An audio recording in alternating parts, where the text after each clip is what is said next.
Meus irmãos, falo a vocês como a pessoas que conhecem a lei. Acaso vocês não sabem que a lei tem autoridade sobre alguém apenas enquanto ele vive? Por exemplo, pela lei, a mulher casada está ligada ao seu marido enquanto ele estiver vivo. Mas se o marido morrer, ela estará livre da lei do casamento. Por isso, se ela se casar com outro homem enquanto seu marido ainda estiver vivo, será considerada adúltera. Mas se o marido morrer, ela estará livre daquela lei e mesmo que venha se casar com outro homem, não será adúltera.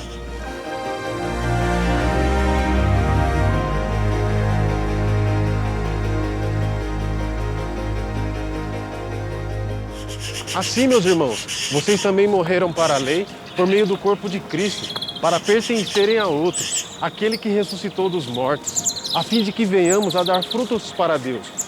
Pois quando éramos controlados pela carne, as paixões pecaminosas despertadas pela lei atuavam em nosso corpo de forma que dávamos fruto para a morte. Mas agora, morrendo para aquilo que antes nos prendia, fomos libertados da lei para que sirvamos conforme o novo modo do Espírito e não segundo a velha forma da lei escrita.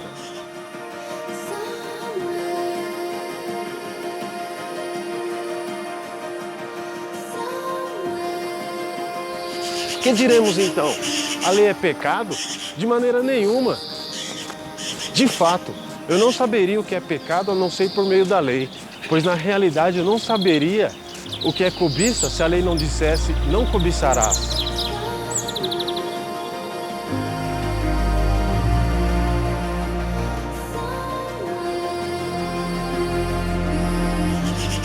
Mas o pecado, aproveitando a oportunidade dada pelo mandamento, produziu em mim todo tipo de desejo cobiçoso, pois sem a lei, o pecado está morto.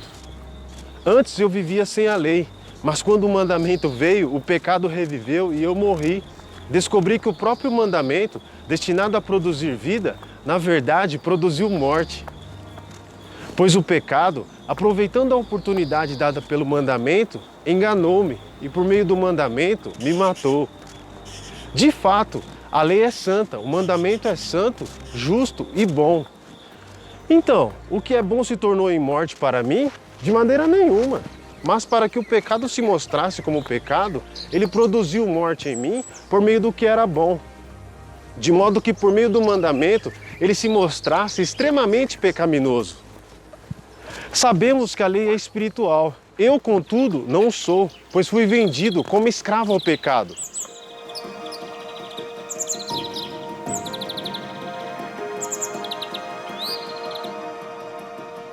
Não entendo o que faço, pois não faço o que desejo, mas o que odeio. E se faço o que não desejo, admito que a lei é boa. Neste caso, não sou mais eu quem o faz, mas o pecado que habita em mim. Sei que nada de bom habita em mim, isto é, em minha carne, porque tenho o desejo de fazer o que é bom, mas não consigo realizá-lo. Pois o que faço não é o bem que desejo, mas o mal que não quero fazer, esse eu continuo fazendo. Ora, se faço o que não desejo, já não sou mais eu quem o faz, mas o pecado que habita em mim. Assim, encontro esta lei que atua em mim.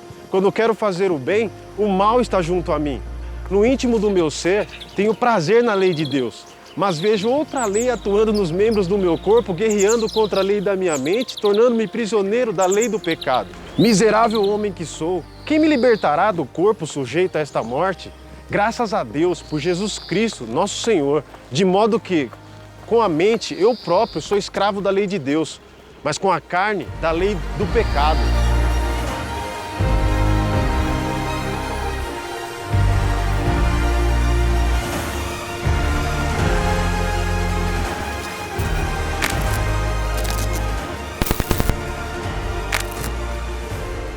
Portanto, agora, já não há condenação para os que estão em Cristo Jesus.